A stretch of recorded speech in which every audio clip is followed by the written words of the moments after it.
And welcome back, everybody, to the Podcaster Nation. That's right, I said welcome back because I know you were just listening to our stuff and you came back because you wanted more.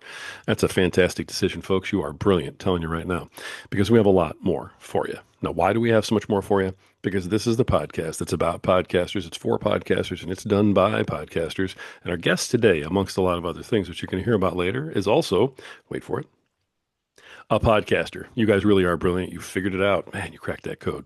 This is the place where we all come together, folks, as podcasters to raise each other up.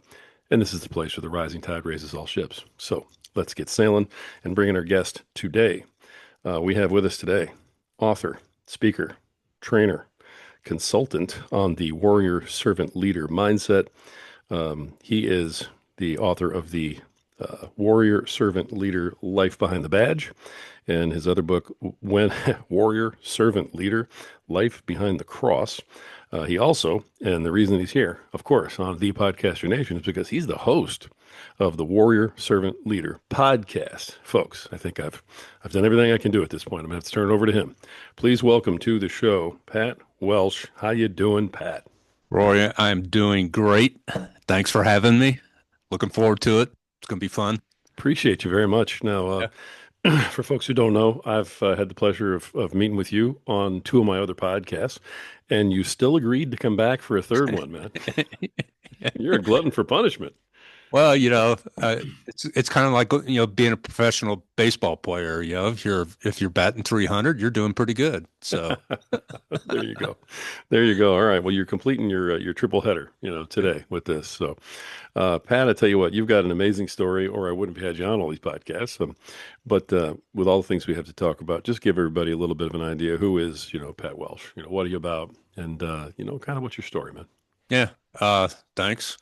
Uh, it's been a long journey. I'm coming up on 68 years old, and it all started in 1957 when I was 3 days old. My birth mother, who was a widow in County Donegal, Ireland, dropped me off at an orphanage, and I lived there till I was 16 months old. Got adopted to the United States, and that really, in hindsight, started my journey of this whole warrior servant leader mindset that I advocate. Um, I did things weird. I was actually a lawyer, a prosecutor for 4 years, who decided at the age of 28, with the support of my wife, um, who I'm still married to. We got 45 years under our belt last month. I became a cop, and I spent the next 30 years in law enforcement, and retired in 2012 of a major 500-man department.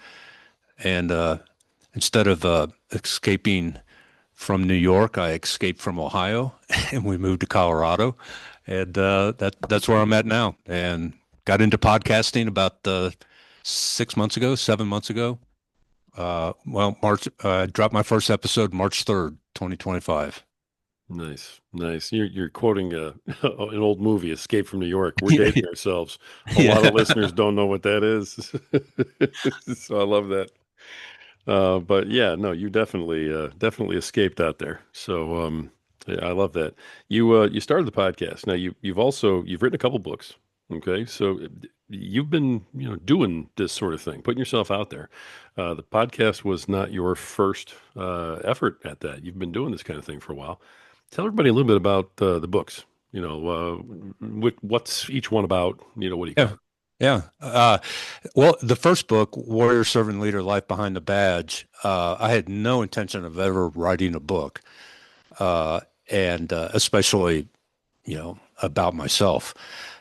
But what I had done, I started writing articles for major online publications in the law enforcement arena, plus American Military University, and some other online platforms. And I just wrote 1,200 word what I was thinking, what was on my mind, and I blindly submitted them. And Law Enforcement Today and PoliceOne.com started publishing my articles.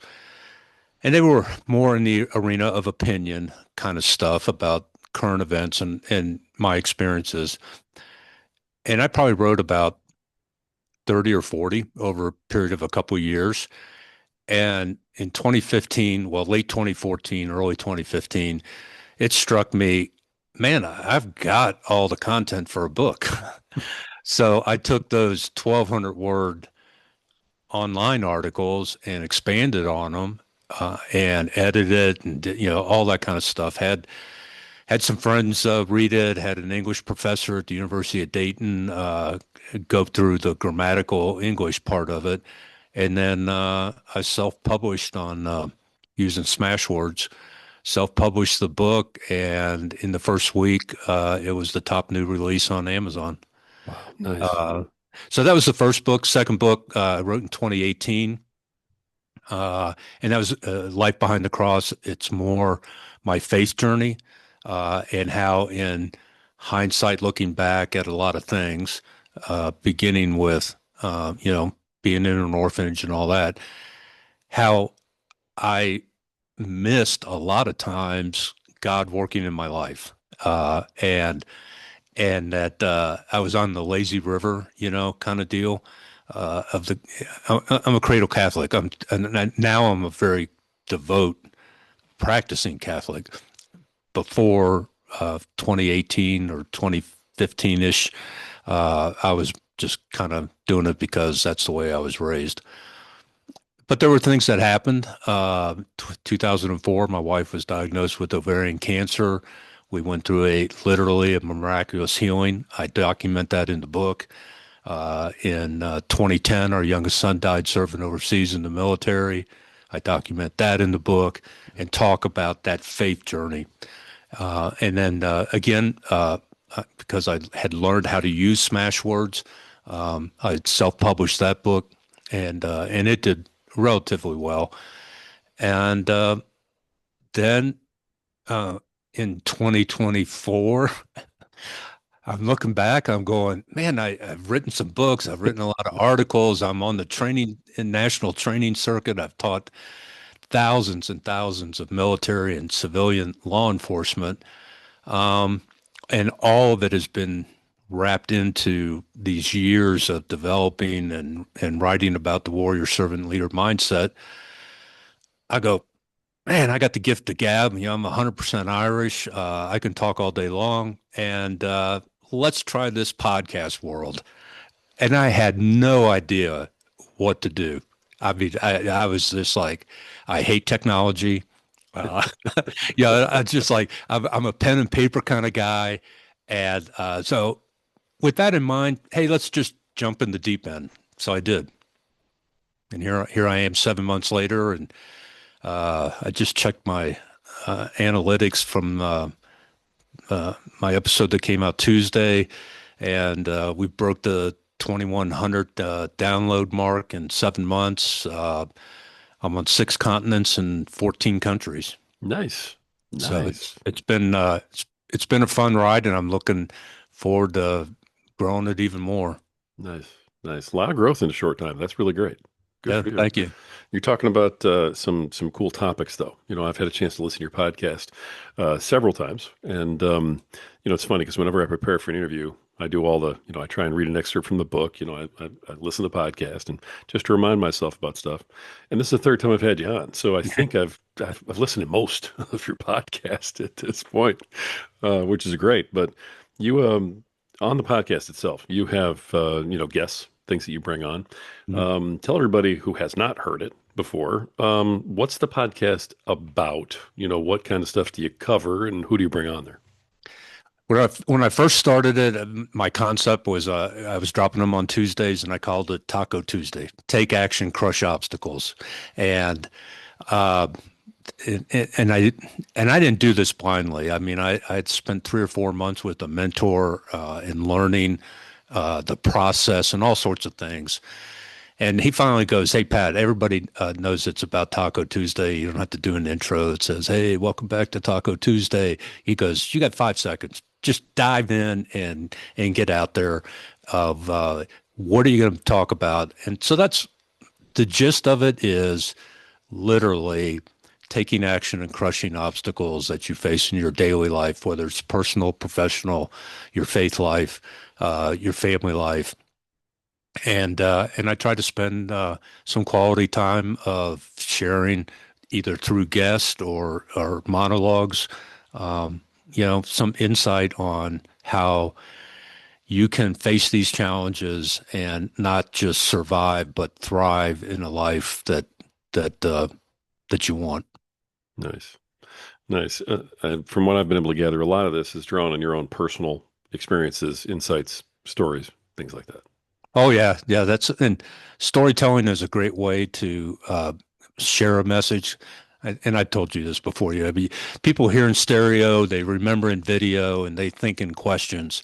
So if you anticipate what their questions are, then you know how to touch their heart, mind, and soul is to uh, turn on the video in their head, and you do that through storytelling. And I the last episode we did, you go, man, I got to hear about this shooting a chair in your office, and you learned a leadership lesson out of that, and turned it into it's in the book, and but it's also one of my podcast episodes, and that makes it's a combination of entertainment but empowering people and inspiring people that they're not in this world alone, and um, you know network and connect and live in a community.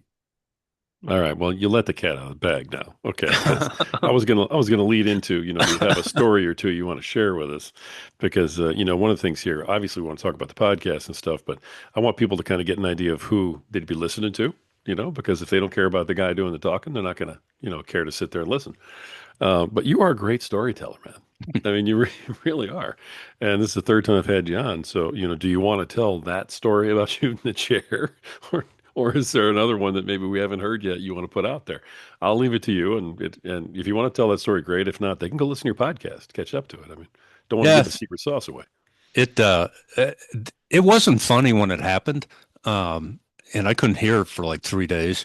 Um, but the Reader's Digest version is getting ready to go on vacation. This was a Thursday, and we were going to take the kids down to Hilton Head, South Carolina, for a couple weeks on the beach.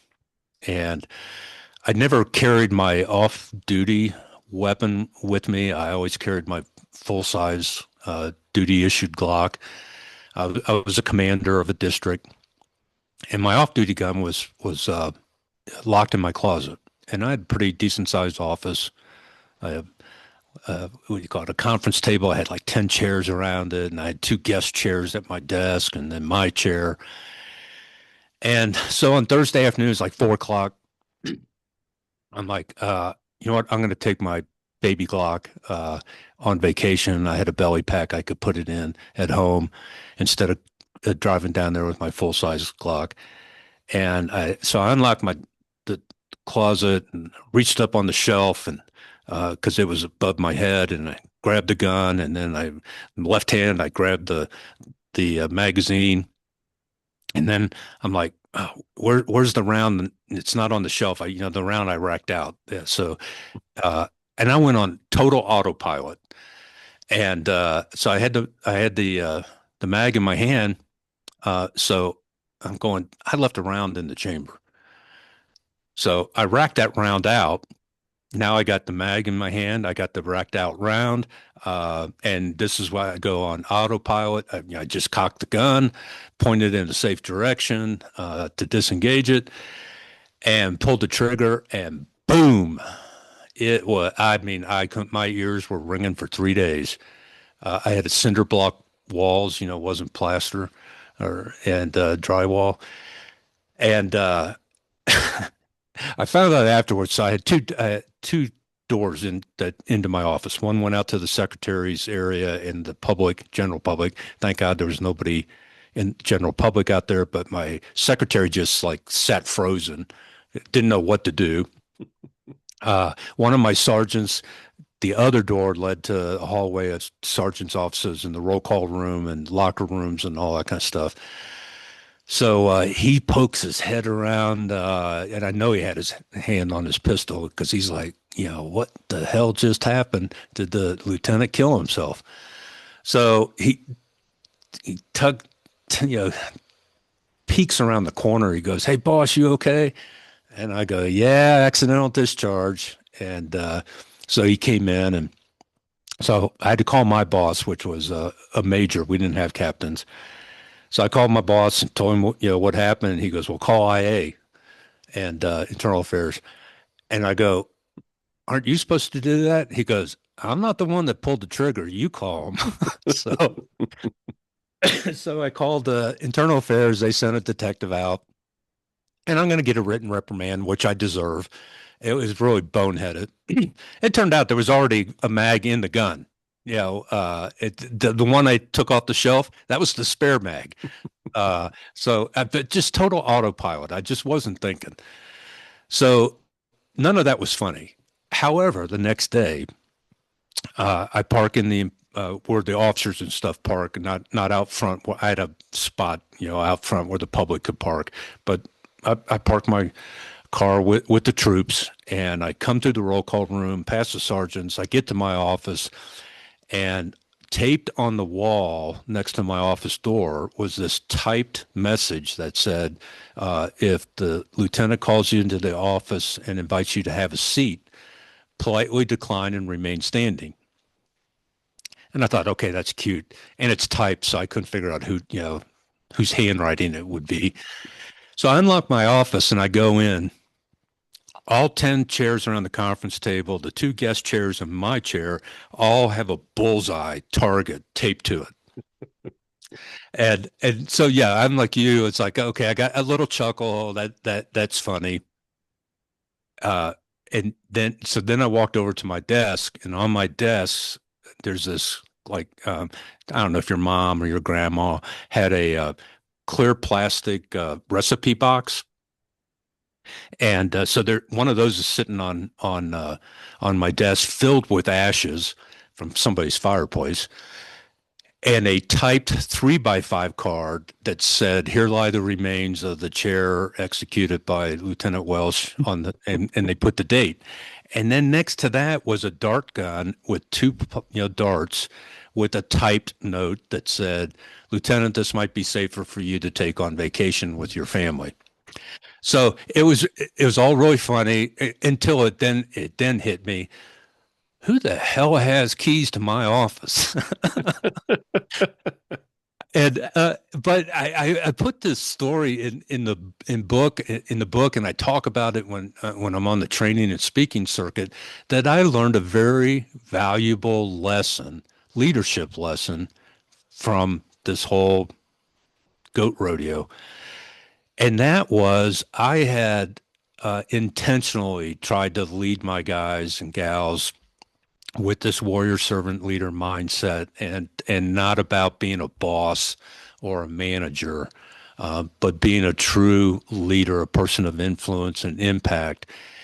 And I had their trust and confidence that they knew they could poke the dog a little bit and have some fun with the lieutenant for doing something boneheaded, and that I wasn't going to get pissed and retaliate or start screaming and yelling at people. And that was a reaffirming lesson that, hey, I'm doing things right with developing relationships and connecting with my people, so that I can discipline them if it comes to that, kind of deal, and it's not personal. So it was that the second day was funny, and I kept that thing of ashes and the dart gun on the credenza behind my desk for, man, a couple years, just as a reminder of, think before you act. So That's great. I love that story. I do love that story. And I love it, like you said, what it shows about your relationship with your people, the way you were leading, that particular office organization. And it sounds like after 30 years of frontline law enforcement experience, you kept a sense of humor through it all. hmm Tough yep, to yep, do, I think. yeah. Well, here's my sense of humor in my book, because yeah, I'm telling stories about myself and lessons learned, and all that kind of stuff, and I throw in challenges at the end of chapters and stuff like that. But one of the chapters, totally humorous, is titled Future Felons of America, What Not to Name Your Child. And I had over 300 names. None of them were urban legends. It was legit. You had to document, public record if you're going to give me a name. And I arrested a guy, 19-year-old, for two murders. And his God-given birth certificate name is Al Capone Al Pacino. It's like, why didn't you name him Einstein? He would have had a better chance in life. So I have a list. I put probably 50 or 60 names in there. Is like, what were you thinking when you named your child? So, Nice. Nice. Nice. All right. So after all of this, and mhm. after all these stories and everything else, you decide I'm going to go ahead and venture into the podcasting world. I'm going to start speaking, and I'm going to go ahead and record all this stuff and put it out there. So some of it is your own personal anecdotes, stories, that type of thing. Some of it is interviews with guests. Mhm. Talking about the warrior servant leader mindset and that kind of thing. As you've been doing this, the in terms of promoting the podcast, how Mhm. have you gone about promoting your podcast? What has worked well for you, and what have you found is not helpful? And if there's something that's just garbage, feel free to tell us. Well, I'll tell you what's not helpful is if you are podcasting to be all things to all people, you are going to burn out and be discouraged because you have not collected a uh, a following, so to speak. So that was one lesson. The other that's kind of on the back end. On the front end is I know what I don't know, and I don't know anything about podcasting. So uh, I, my only other social media platform I regularly use is LinkedIn, Okay. and that is a great uh, platform to develop connections and meet people and develop material if that's what you're looking for.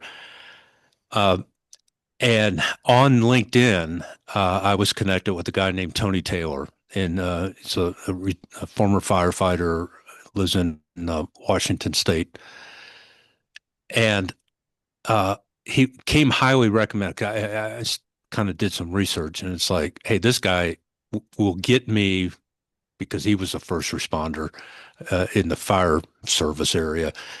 And so I reached out to him, and part of his mission and vision in life is to help people get into the podcasting arena and not have to reinvent the wheel like he did. So I started working with Tony, and the best advice I could give you is this. Uh, Somebody like you, somebody like Tony, and there's other people. Make sure you do your vetting and research, and then trust their process. Because Tony told me, he goes, you got a lot of material, and you have the gift of gab and all that kind of stuff, and I'm sure you'll do fine. But there's a process to uh, getting into, and trust the process.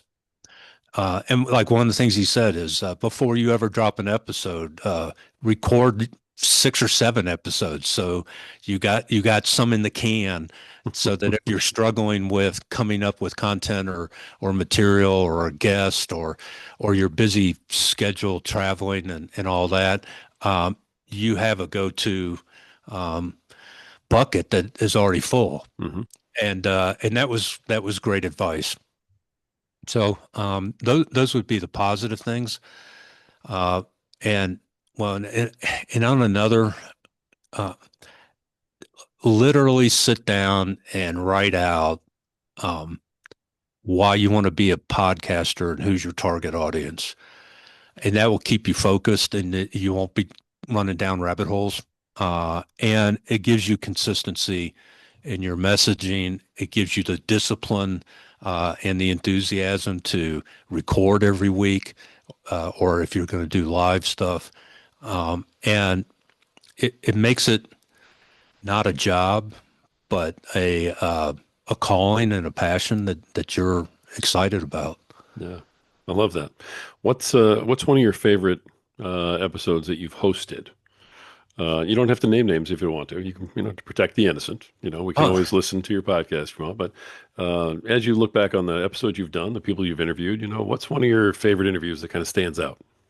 uh, actually, there's three. I mean, you haven't interviewed me What? yet, so I understand Yeah, that yeah. will So be the it'll new be number one. four. Yeah, yeah. Or the new number one. Yeah. Probably the one that I was most excited about doing was just recently. Uh, the Matt Eversman was my guest. Matt was with the 75th Ranger Regiment and was one of four team leaders in the Battle of Mogadishu in 1993 and rescuing, and it became the movie Black Hawk Down. Uh, Now, what I was so excited about that is not only did I get to talk to and interview somebody that was actually on the ground, not a reporter that is uh, trying to, oh well, so and so told me such and such. I mean, I was getting it from the horse's mouth, Right. and so that was awesome. What made it even more awesome that I was talking to him is in 2010, I actually met and got to talk with the pilot, not on a podcast, but in person. I was at Quantico in the FBI National Academy, and he was one of our guest speakers. So I got to spend a little bit of time with him after he was done speaking. So I got to see and hear both perspectives, albeit 15 years apart. So I thought that was really cool. And then, like the icing on the cake with Matt has co-authored several books with James Patterson.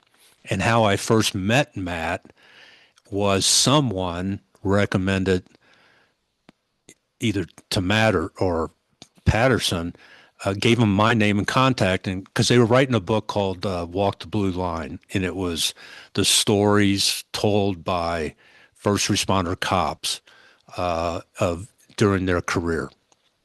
So they were doing interviews and interviewed, tons and tons and folks, and Matt interviewed me, and that's how we first met. And I made the cut. And so there's a chapter in the book of some of my stories and experiences in law enforcement. So it's like you talk about the trifecta of, one guy can talk about, oh yeah, I've written a couple books with James Patterson. The first book he wrote with him was Walk in My Boots, and it was stories of veterans and active duty military. And then Patterson was impressed with his writing and whatnot, storytelling. They did a second book together. So that, and that was just, gosh, that was last week. Um, and I was just really excited about that one. Two other ones, I know guys, he, and you talk about a badass, enlisted in the Army, so boot camp, PFC, uh, makes Green Beret, makes Ranger Tab, and makes and retires out of Delta Force. So I mean, and we're friends. We weren't long. I mean, I didn't know him when he was going through his career. I met him because he was standing up a company, private sector company, after he retired to battle and support in the battle against human trafficking with law enforcement. And I'd written a article in the American Military University publication that he had read, and it was on human trafficking. So he called me from North Carolina. He called me in Colorado. Goes, hey, I'm going to be in Colorado Springs. I'd like to sit down and talk to you about what I need to do to stand up a company like this and how I need to talk to law enforcement. And that was in 2012, 2013. So we've been friends since then. So I had him on the show to talk about being that headhunter of terrorists and how he's taken all that skill set to headhunt in support of law enforcement, human traffickers and rescue victims. So those are my two favorite interviews. I can see why. Yeah. I can I mean, absolutely see I why. didn't want him to want, I didn't want him to end. It's like, oh, all right. No, no, no, we can keep going. I got time. Great guy. Exactly. Exactly. I love that, So it's like, hey, what are some of your favorite ones? You're like, oh, bam, right here. Mm. So that's great. Let me ask you the opposite question then. Have you ever had just a really, really bad one, or have you been spared from that in the time you've been podcasting? Um, because I only have 35 episodes actually, in the books, I've been spared that. I have one coming up. I'm not going to say names, and it may not it may not get dropped. I don't know. I'm a little anxious about uh, it, it, how far off the rails it might go. So I think he's got a fascinating story, but I'm also concerned of it might go sideways. So we'll Ah, see. okay, interesting. It's funny that you say that. You have a screening process, right? You do pre-interviews and stuff. Hmm. So, all right, just tell everybody because everybody's different. I Right. don't do them, but I can't with with the amount I'm putting out. If I had to meet with everybody twice, I'd never get anything done. So, but you do have a screening process in place. So, how does that work for you? What makes you comfortable about your screening process, and what's it consist of? Uh, so I use Podmatch is the Hmm. platform I use to identify potential guests or shows that I can be on, and that's just one avenue I use. I got a book of you know contacts and stuff that I reach out that I don't get through Podmatch. But on Podmatch, I do use that pre-interview process because I'm getting people I don't know. If I do a direct contact like Jeff Teagues or Matt Eversman and some other folks, next week, Pete Porcelli is going to be my guest, and I know Pete, and he's the whistleblower on the gun running Fast and Furious, was an ATF deputy director and blew the whistle on all that. So he and I are going to talk about that next week. So I don't do pre-interviews with people I already know. Um, it's the ones I don't know, and I do it by phone. I don't do Zoom calls, so I can take the call anywhere. I'm not going to be locked into having to be in an office and being on the computer. I share a little bit about what warrior servant leader mindset is, who our audience is, and I'd like to hear their story and how that can add value to my listeners. And then, depending on their response, uh, if they go, if they start talking down, and this has happened, that I don't book them. Uh, it's it's all about me, ego. Yeah, all I'm hearing is ego. And well, yeah, I want X, Y, or Z. I'm using this to. I got a new book coming out, and I want to talk about the book and that and everything. I'm like, okay, I asked you how you can add value to my listeners, and how does it mesh with the warrior servant leader mindset? So that's why I use it. Now, maybe as I get further down the road and I start hopefully getting people that have been on the podcast go, hey, I want to refer this guy to you or this gal to you, then now I don't need a pre-interview. Let's just book it. But then I send them, regardless, I send them, hey, here's three questions I'm going to ask, and then we'll build on that messaging or whatever. Otherwise, it's kind of open mic night, but don't go off the rails. Like I've had some people go, oh yeah, you got to have this guy on that talks about finding yourself through mushrooms and this that and the other thing. And I'm like, man, I bet that's fascinating. Ain't happening. That's not my audience, kind of deal. So that's why I do the pre-interview to make sure, because it's kind of like when you're buying a house and you're looking at online and you're like, man, what a beautiful home. And then the reality of when you get there to do the walkthrough is like, where'd they get these pictures from? Because that ain't what I'm seeing. So the same thing is on the bios and stuff. somebody can, man, look really, really good on paper. And in reality, they're sucking wind. Yeah. So, I appreciate your candor. I really do. And that's something that's different for everybody, is mhm. how they like to set it up and what the comfort level is and everything else. So there's really no wrong answer there. But if that works for you, then that's good then. So you got one coming up where the guy may have gotten through your barrier there a little bit, you think? Well, no, I'm intrigued and curious enough to actually record the podcast. But I'm also a little anxious that he can go down a rabbit hole that I may not be able to avoid. We'll just see. Yeah. And that's why, and I do use uh, a release form that just because I record with you, that doesn't automatically mean it's going to get uh, published or brought, downloaded. That's my call. Or maybe we have a great conversation and there's not really a current event that I think it could build on. But then something happens later and I'm going, okay, I got this one in the bank. Let's bring it out. Uh, Nice. Depending on the message. Nice. I love that. All right. Have you had a chance to monetize your podcast? Do anything like that as you've been going along with it? Just recently, a couple of things. One of the podcasts, I got a call from another a state law enforcement association that said, "Hey, we want you to be our keynote." It's next month.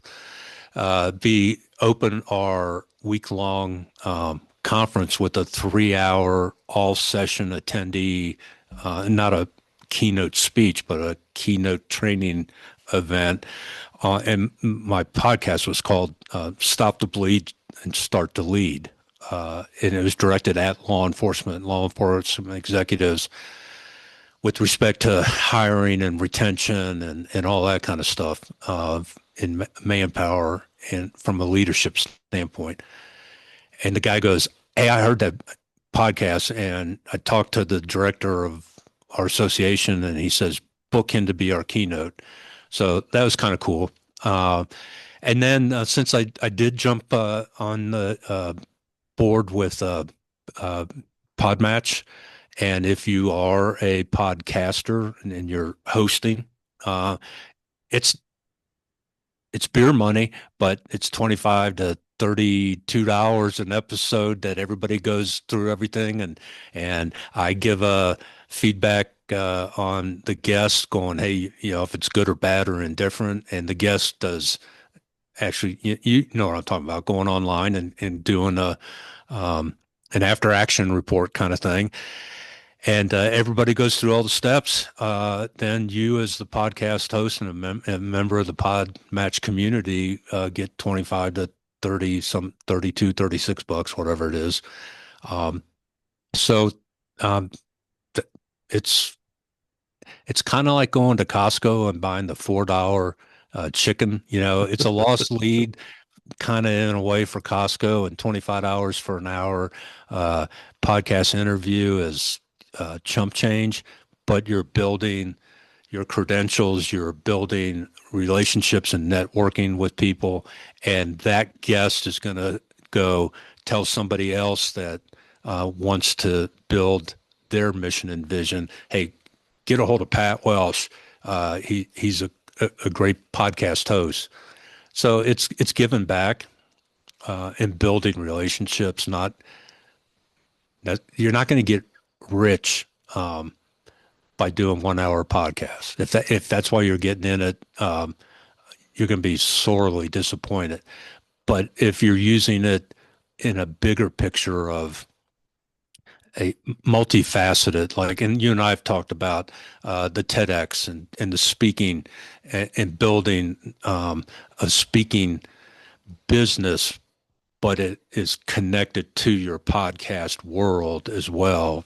It's a holistic approach. So that's the one I'm using. Nice. Nice. All right. Well, I'm looking forward to seeing where that takes you too. So, Me too. um, right. All right. Let me ask you my corny question here. When it comes to doing your podcast, what is it about doing your podcast that you absolutely love the most? And what is it about doing your podcast that you just absolutely can't stand, throw it out a window, hate the most? What I love the most is talking and interviewing with other people and just having that intellectual, philosophical, theological discussions kind of deal. Just is really is my cup of tea.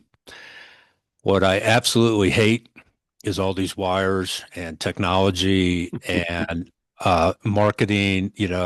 I have come to actually, as much as I hate technology, I'm beginning to embrace Chat GPT and Claude, and I haven't done Grok yet. I'll probably figure that one out. But I have great ideas with like, okay, this is my idea for an episode, and man, I don't want to sit down and struggle for 3 or 4 or 5 hours creating a script and how do I market it and a little sub because I have a Substack page as well as LinkedIn, Mhm. and that's the busyness of the business, and I hate that. Chat GPT has been a good source for me to just put stuff in there, give it some commands, and help me focus and um, not be stressed about like I'm one of these podcasters, man. I have no opening music intro or exit because I don't know how the hell to do it. I don't want to learn how to do it, and I don't have a staff to do it. So I tell my wife goes, well, what kind of editing do you do? I go, oh no no. What you see is what you get. So that's what I hate. I hate everything technical about the podcasting world. I hate, but I'm trying to learn to navigate it and not get too stressed about it. Nice. Great answers. Great answers. And I would say that if you did it Family Feud style, top five answers on the board type of thing, editing almost always number one answer. Yeah. Almost always. So you are not alone, man. That's I mean, I've had some very odd, answers for what do I hate the most. And I've even had some people say that editing's what they love the most. And I just kind of look at those people like, okay, I'm glad this is a Zoom call because I'm a little afraid of you right now. Because that's just not normal. But yeah, so I get you, man. I really do. I totally get it. I love what you had to say about the AI, assistance and that type of thing. That's so new to the Mhm. podcasting world. Everybody's trying to kind of find their spot, but you feel comfortable with utilizing AI. I do as a tool, not a replacement for creativity of my own. And trust me, you use AI and you tell them, give me resources on, I want to do a podcast on resilience. Uh, Give me, three scripts I could use on resilience and do it in the warrior servant leader mindset, tone and style, and document your sources for any quotes or anything like that. I can tell you 10% of the time, at least, you're going to get a quote. And if you don't double, and I don't care, because a good part of my audience is faith based. So chat knows, hey, do you want biblical scripture references? And I'm always going to say yes. Well, I go and read, and they'll quote, "Oh, in Ephesians, whatever." Okay, now I'm going to go look that up and make sure that's what it really says, because they call it hallucinations. That I don't know how an artificial intelligence could hallucinate and create something as a quote that doesn't really exist, but it does do it. So don't be lazy about using AI in lieu of doing the work yourself. I use it to get the juices flowing and to get some ideas. And they're good for graphics that they'll say, hey, you want me to do a thumbnail? Okay, yeah, because I don't know how to do that. And so 5 seconds later, it gives me a thumbnail picture with a quote or whatever on it. Would take me hours to figure out how to do that. So it's time saving, which means it takes stress off of me. So I absolutely use it, but it's what is it? Whoever said it, trust but verify.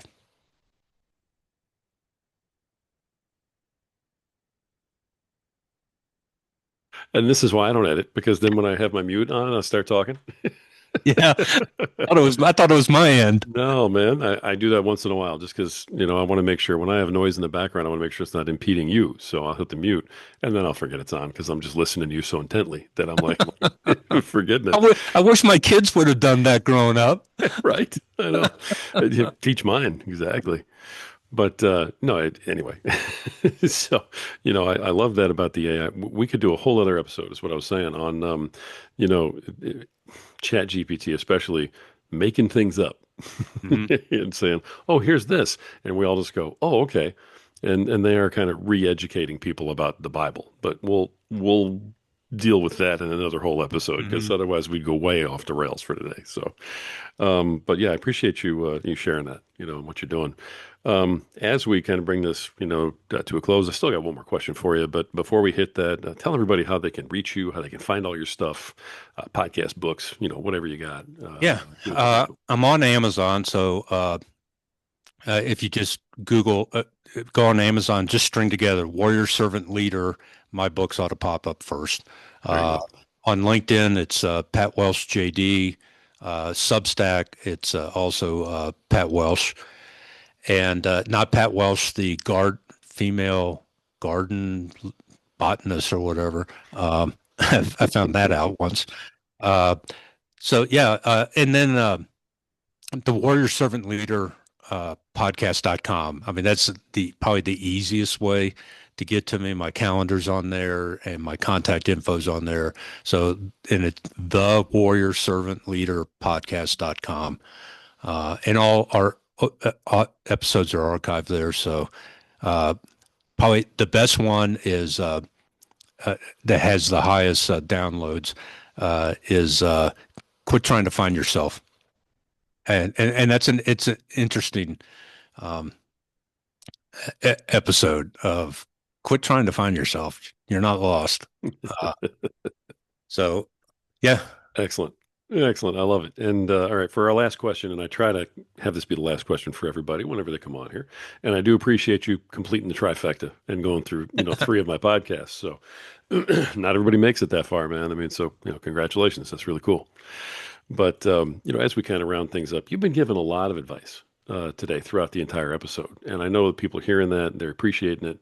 Um, let's go with either what's your best piece of advice or something that, if you've already given your best piece of advice, an additional, thing for folks to kind of look at, think about for podcasters who are out there who are not quite where you are yet. okay.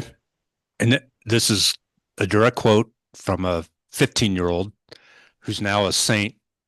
Literally is a saint in the Roman Catholic Church. He was just canonized last month. The kid was born in 1991, died in 2006 of leukemia, and was a internet genius. I mean, he's going to be the patron saint of the internet. I'm seriously. But I was so struck by uh, this one sentence of his, and it applies to all of us in any walk of life. But from a podcaster standpoint, here's my best advice to you. St. Carlo Acutis, Acutis, this is what he said. We're all born unique, but sadly, many of us die a photocopy. And if you're going to get into podcasting, you are unique and embrace that, follow that, and don't be a photocopy of somebody else. I told somebody goes, why are you in podcasting? And I teasingly said, and they thought I was serious. I go, I want to be the next Joe Rogan. And they go, well, you know why Joe Rogan's so, popular and this, that, and everything? I go, nah, I guess because he's a really good podcaster. And they go, nah, he's got a ton of sponsors. Um, but uh, but they thought I was serious that, and they go, don't, be a photocopy of somebody else just because they're successful and you want to be like Mike, Yeah, the right. old Michael Jordan thing. Oh, we're dating It's, ourselves again, brother. yeah, but we're all unique with our God-given gifts and skills. Don't die a photocopy, and don't be a photocopy podcaster. I love that. I love that. I absolutely love that. That's a great, great piece of advice to end it with. And whoever gave you that little synopsis of Joe Rogan, I mean, kind of has that whole thing backwards. Whew, I it's don't. he's great because he has sponsors. Yeah, I don't know. But Which other way I was being kind of sarcastic when I said it. But there was like a little shred of truth. I'd like to be at the pinnacle of the podcasting world, but that's ego speaking, uh, Right, not the reality of where God's called me and what, who uh, who He wants me to be. So I'm not going to be a photocopy. right on. Love it. Absolutely love it. All right, folks, tune in to the Warrior Servant Leader podcast with host Pat Welsh. You guys will not be sorry. It's a very good podcast. I enjoy it. You will too. And hey, if you're looking to kind of get aligned, with yourself and figure yourself out a little bit and maybe find yourself, huh? Great. More sarcasm. I'm sorry. No. It's a great podcast, folks. Tune in. Pat, thank you. Thank you for coming on, having another awesome conversation. It's always great talking to you. And I'm really looking forward to being on your podcast, man. So I'm going to be on the Warrior Servant Leader podcast myself as a guest, folks. So now you got to tune in Yep. to hear this guy, flip the mic on me and put me under the spotlight. So it's going to be great. Looking Looking forward to forward to it. Yep, absolutely. it. All And right. thanks for having me, man. You got it. 100%. Folks, this has been another fantastic episode of the Podcaster Nation. This is the podcast that is about podcasters. It's for podcasters. It's done by podcasters. Folks, this is the place where we all come together to raise each other up. And this is the place where the rising tide truly raises all ships. So keep sailing.